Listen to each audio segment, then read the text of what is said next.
청급지는 수리 마수리 수수리 사보 수리 마 수수리 사보 수리 마수리 수수리 사바 호박내외 아니지신지는 나무사만다 못다 옴도로도로짐미 사바 나무사만다 못다 옴도로도로짐미 사바 나무사만다 못다 옴도로도로짐미 사바 개경계 무상심심미묘 백천만검난조 허금문견 독수지원에 진실의 개법장진언 말하나 말아 말하나 말하다 말하다 험규역청규 대방광불화 서보살 약창계 나무화장 세교에 비루잖아진모 현재 설법 노사나에서가 무니지율의 과거 미래세 시방일 처제대 순군부나옴 전법 해인삼매세력 고부연 보살제대 중직건강시신중신족계 도량신조성신중주지신주성신중주림신 투약신정주고신주오인정주의신주소신중주와 저포인정주공신주보인정주여신주조신중아수라 가루라왕긴나 마후라가 야차왕제대 영왕급원도 건달바왕을 천자정놀이 천야마 천왕도설 천마락 천왕다와 대범 천왕강음 천면정 천왕광고 준대자제왕불가 허연문수대보살 법회공덕응공덕응공정극응공의 고영정극수미 대덕성문설이 저급요비구 해각등 우바세장 우보이 선제동자동나 기스무량불거술 선제동자 선제시문수설이 제제 덕은해원 선조성 미고의 털요의 동유소비목구사소 성녀 자행류 성견자제주성자 구주급아 명지사의 법부계 장여보안 무염조강대광 요등업아 변행해 우바라와 장조인 바시라선 무상승사자비신바 지라가사인 관자제전요중 최대천안조조제신 바선바연주야 오덕천광유야신 의법관자중생신 보고중생노독신 적정음해주야신 수야신 개보수와주야신 대원정진역구 묘도건망구바 나야부인 전적응 변호동자중해고 현성경구 해탈청묘월 장자무승군 최적정 바라본 자독생동자 유동녀 미르고살마 토연바살미 진주 저편짐리 영서비로 전화불 허륜화장세계 조화장음대 시방어공제세계 역구여시 상설포 영영역사급여서 밀시비를 역구이 세조면며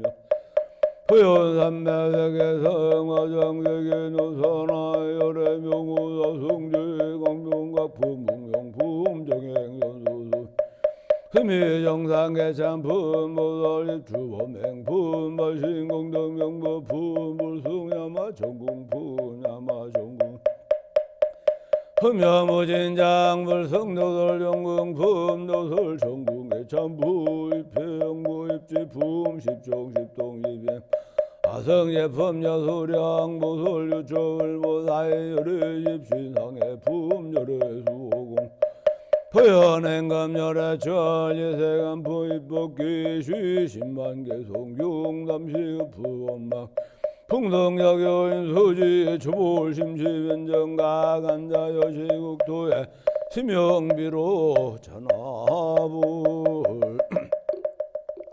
하엄경열의 주련품 부처님 오신 보살들은 마땅히 어떻게 부처님의 몸을 보여오는가. 무한한 곳에도 부처님의 몸을 징견하여야 하니 마땅히 하나의 법이나 일무원국토 중생에서 부처님을 징견할 것이 아니고 궁각 곳에 들어와야 부처님을 징견하여야 한다. 마치 허공이 모든 색과 색 아닌 곳에 들어 일어나 이루는 것도 이루지 않는 것도 아니니 허공은 몸이 없는 때문이요 부처님의 몸도 마찬가지로 온갖 장수와 중생법 국토에 두루하나 이루는 것도 이루지 않는 것도 아니니 부처님은 몸이 없기 때문이니 중생을 위하여서 그 몸을 나타내시는 것이다. 이것이 부처님의 몸의 첫째 모습이니 모든 보살들은 마땅히 이같이 보아야 한다. 마치 허공이 넓고 물질이 아니되 온갖 물질을 능히 나타내면서 흔들어지 않고 실없는 말도 없듯이 부처님의 몸도 마찬가지로 지혜의 광명이 두루 비춤으로써 중생들의 세간과 출세간의 온갖 성근의 업을 이루게 하면서도 은별하지 않고 실없는 말도 없다. 왜냐하면 온갖 본래 온갖 집착과 실없는 말을 영원히 끊었기 때문이다.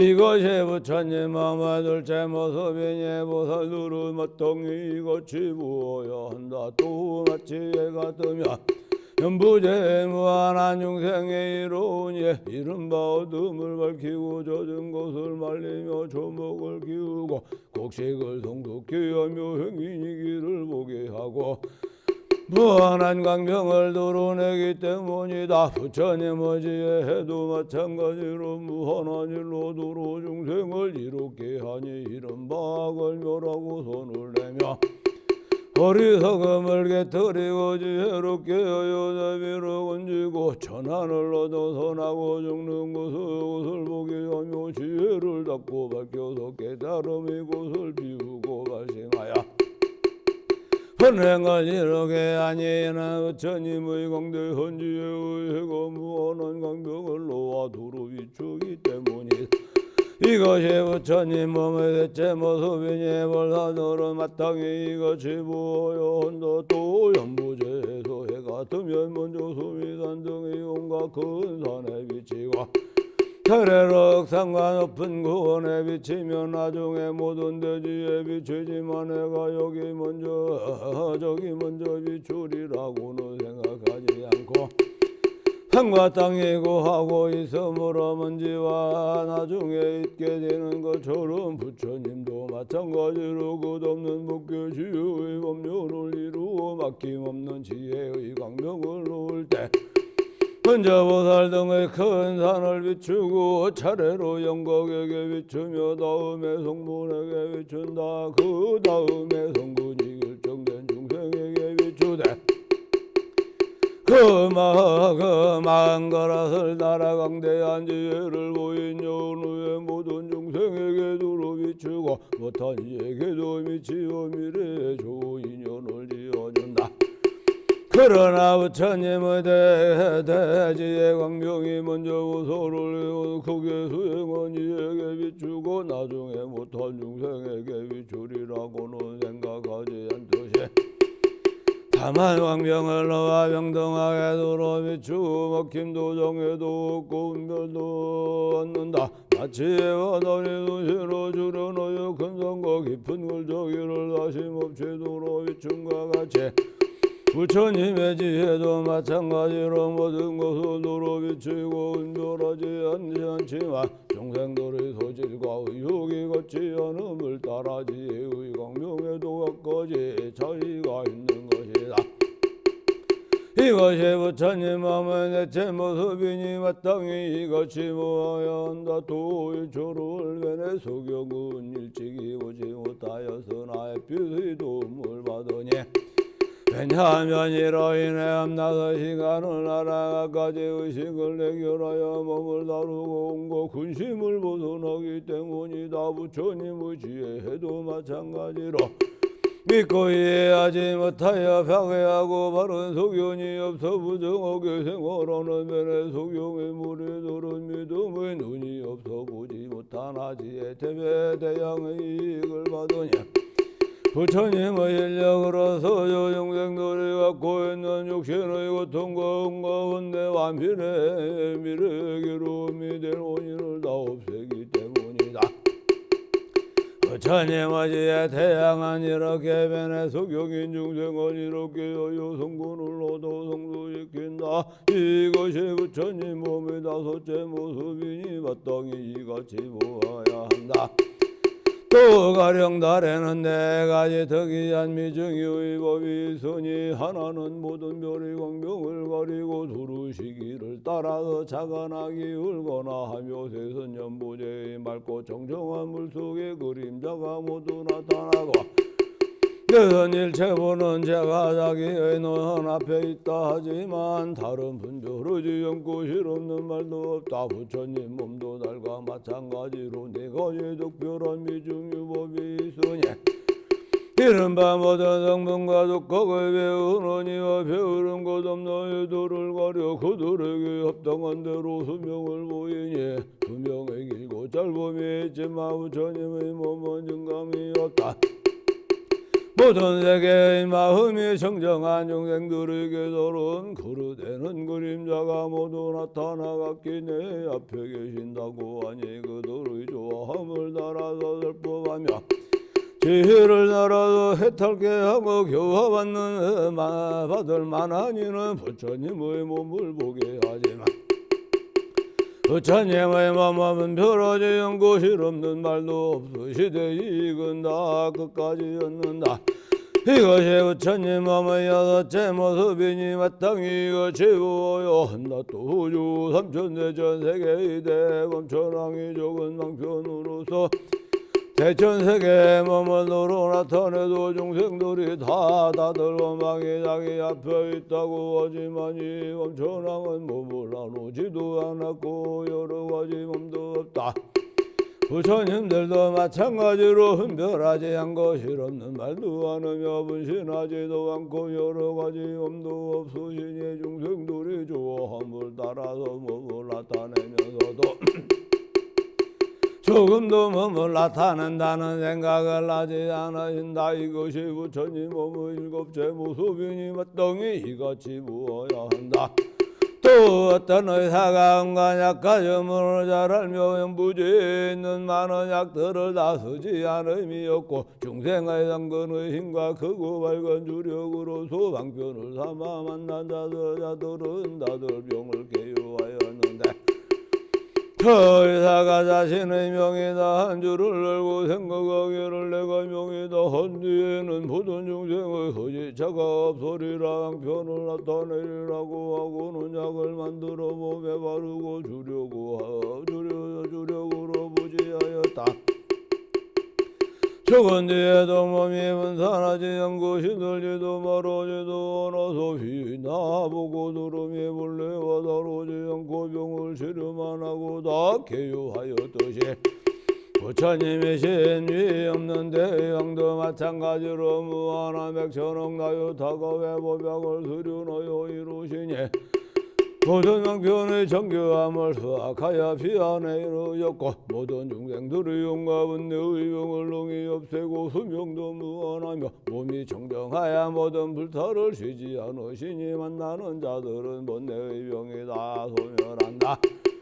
이것이 부처님 몸의 여덟째 모습이니 마땅히 이같이 보아야 한다. 또 큰 바다에 많이 보배가 있으니 흥강병을 모으니 비로자나 광이라고 이름하였는데 어떤 중생이나 그 빛이 닿으면 다 그 색과 같아지고 눈이 청정해지며 또 그 강경을 따라 외쳐는 데는 안락이 나는 많이 보배가 비 내리듯 아야 중생들의 괴로움을 없애고 조화롭게 하니 부처님 나라에만다 마찬가지로 큰 보배 무더기로 응덕을 대지에 정이 된다. 누군가 부처님 몸의 보배지에 공명이 더우면 부처님 몸의 색과 같아지고 법안이 정정해지며 그 광명이 비치는 곳에는 중생들의 가난한 괴로움을 누이게 되거나 내지 부처님께 도름의 즐거움을 갖추니 부처님의 앞이 나은 별하지 않고 실없는 말도 없지만 도로 모든 중생을 위하여 대불도를 오신다. 이것이 부처님 몸의 아홉째 모습이니 보살들은 마땅히 이같이 부하여한다.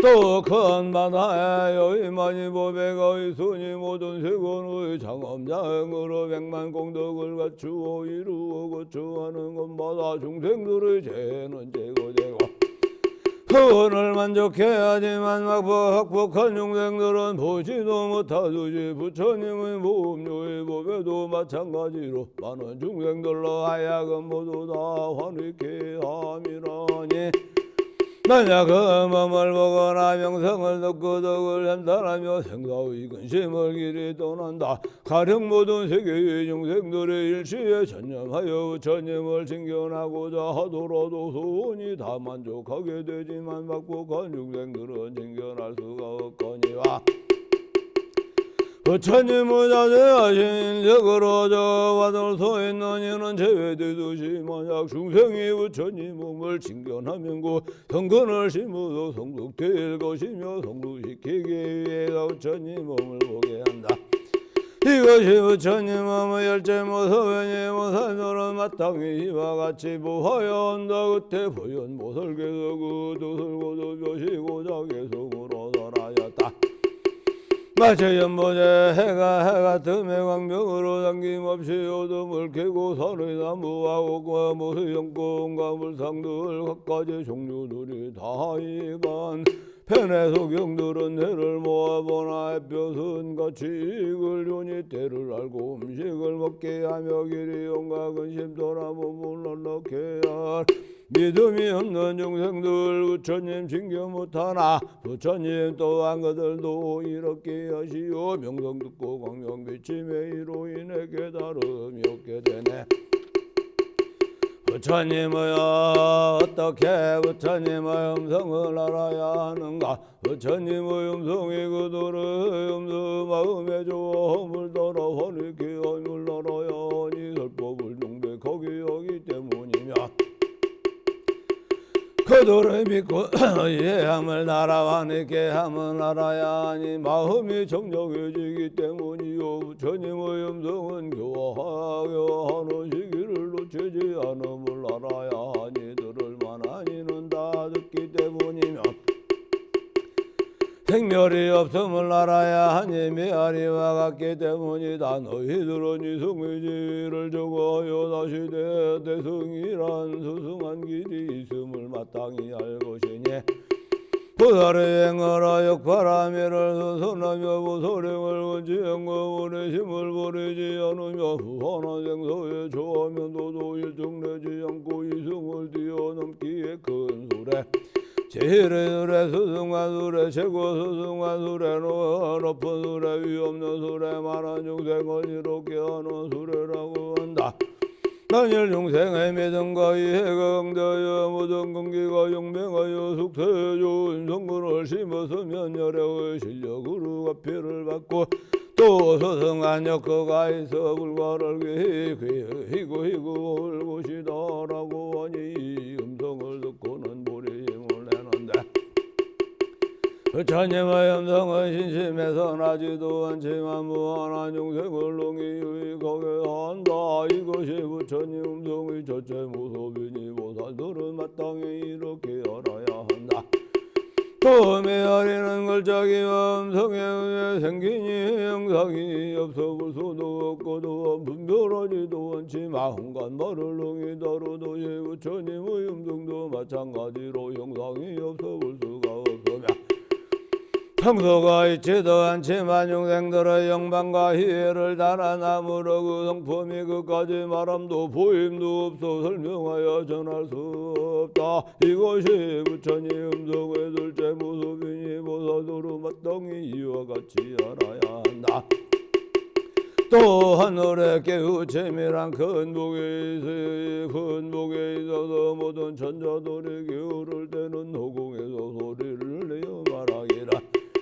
너희들은 마땅히 알라. 모든 영광과 사무상하고 허망하여 뒤바뀐 그것으로서 일시에 무너지고 어리석은 사람을 속유도 외쳐가게 하니 방일하지 말라. 만일방이라면 낙도에 떨어져 해도 소용없다고 하니 게으른 자들이 이 소리를 듣고는 매우 걱정하여도 두려워 궁전의 영덕을 버리고 천홍에게 나아가 법을 구하여 불도를 수행하였다.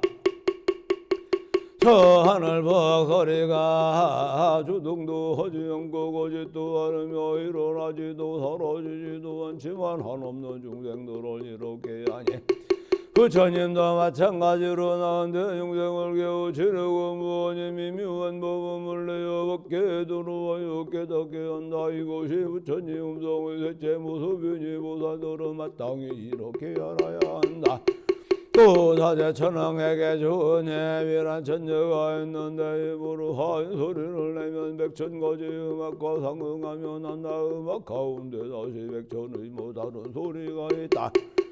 천녀가 한 음성으로부터 이같이 무성하 무하나 음성을 내듯이 소래도 한 음성에서 무하나 음성을 내어 중생들의 자별심을 따라 해탈게 한다.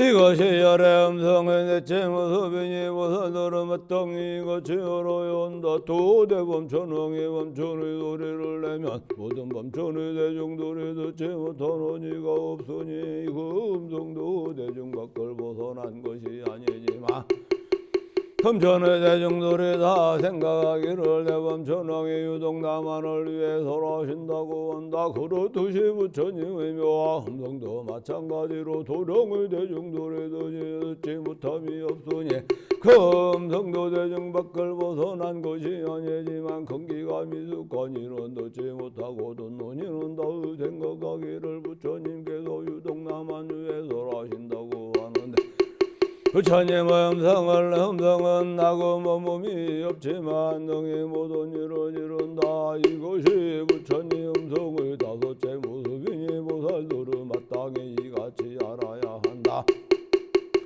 또 다 같은 물 맛도 그릇에 따라 물에 차이에 차별이 있지만 물은 골똘히 생각하지 생각지도 분별하지도 않듯이 부처님의 음성도 마찬가지로 오직 애탈마돼서 중생들의 마음 그릇이 다름에 따라 무한한 차별이 있지만 글똘히 생각지도 분별하지도 않는다. 이것이 부처님 음성의 여섯째 모습이니 보살더라.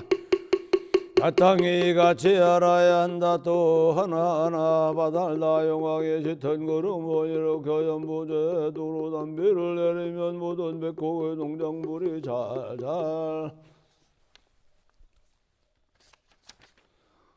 자라고 하청과 조소지가 가득 차듯이 입이 큰 비는 용의 신심으로부터 나는 것이 아니지만 갖가지 중생을 이롭게 한다.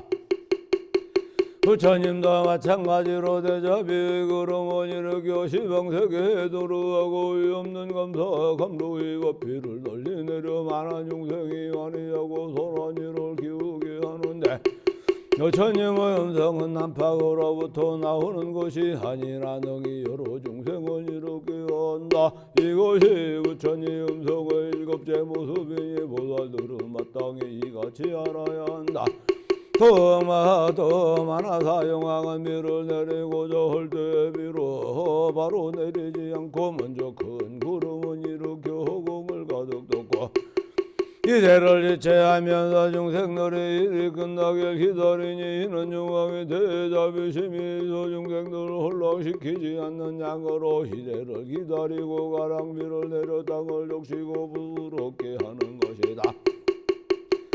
부처님도 마찬가지로 장차 몸의 비를 내리려 바로 내리지 않고 먼저 몸의 구름을 일으켜 중생을 성도시키며 놀라지 않게 성공되길 기다려서 감로의 화피를 내려심원하고 미묘한 법을 연설하시니 부처님의 용과 저의 가운데 세상의 지혜 없는 화피를 점점 만족해 하신다.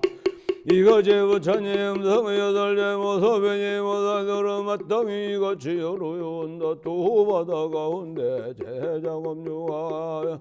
대장엄용왕이 있으니 큰 바다에서 비를 내릴 때 백천고지 장엄한 비를 내리지만 물은 분별하지 않고 다만 용왕의 부사의력으로 장엄하며 무한한 차별이 있게 어도시 부처님도 마찬가지로 중생들에게 설법하실 때 84,000가지 다른 음성으로 84,000가지 행을 말씀하시며 무한한 백천억 나유타 음성으로 각기 다르게 설법하시어 다들 환희하지만 부처님의 음성은 묘하지 않고 다만 부처님들 계도심원한 법계를 원만히 정정케 하고 중생들의 근기에 마땅함에 따라서 각가지 음성을 내어 환하게 하신다. 이것이 부처님 음성의 아홉째 모습이니 마땅히 이같이 알아야 한 또 저사가라 영왕이 대자재력으로 중생들을 이렇게 여사천하로부터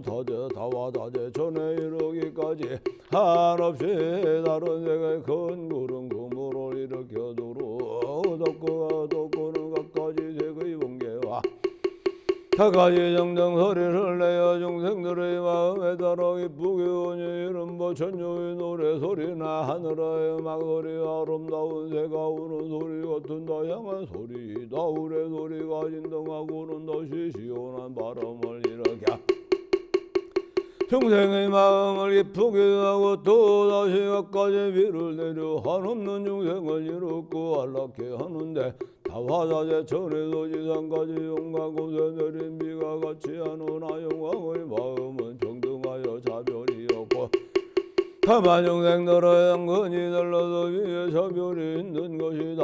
부처님도 다 그와 같아서 정법으로 중생을 기워하심에 먼저 무음 구름을 일으켜 법계를 두루 덮고는 각가지 광명의 번개와 남매의 전등 소리를 내고는 장차 덮비를 내릴 때 완전상소를 놔두어 중생을 깨우치시고 이른바 막힘없는 큰 자비심으로 많은 중생에게 무사히한 많은 힘을 내어 기쁘게 함이란 부처님의 대지의 풍류를 나타내신다.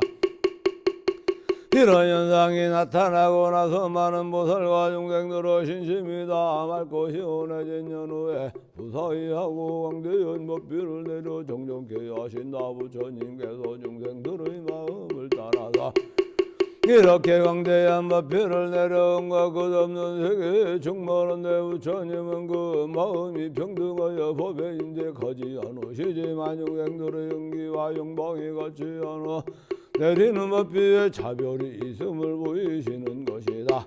이것이 부처님 음성의 열째 무역이니 보살마살들은 마땅히 이렇게 할 것이다. 그때 보현보살께서 그 뜨거도 펴 밝히고자 계속 물어설하였다. 가령하만 하영항한 일에 동안 구름 일으키나 비 안 내리고 중생들의 일이 다 마친 여윤 후에 비 내려 이익 주네. 부처님 법문도 마찬가지로 먼저 중생을 교화하여 성수시킨 연후에 심원한 법을 하여 듣는 일을 듣지 않게 하시네. 원이차 공덕 일체어 등요 중생 동락어 통견무량 수계고